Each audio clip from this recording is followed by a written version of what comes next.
সাত ধরনের ব্যক্তিকে কবরে প্রশ্ন করা হবে না। এই সাত ধরনের ব্যক্তি কে কে জানেন? আজকে জেনে নিন এই ভিডিওতে। এক নাম্বার, যারা শহীদ হয়েছেন। দুই নাম্বার, ছোট বাচ্চাদেরকে।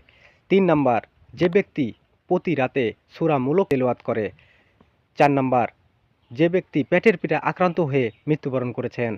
পাঁচ নাম্বার, যে ব্যক্তি শুক্রবারের দিন অথবা রাতে মৃত্যুবরণ করবে সেই ব্যক্তিকে। ছয় নাম্বার, সত্যবাদীদেরকে।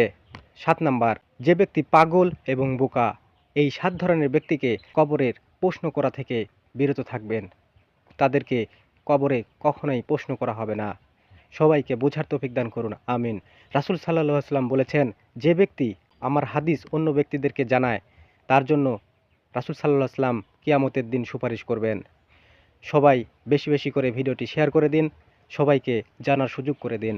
যদি ভিডিও ভালো লাগে অবশ্যই চ্যানেলটি সাবস্ক্রাইব করবেন। ফেসবুক থেকে দেখে থাকেন অবশ্যই পেজটি ফলো দিয়ে যাবেন। সবাই ভালো থাকবেন, সুস্থ থাকবেন। আল্লাহ হাফেজ।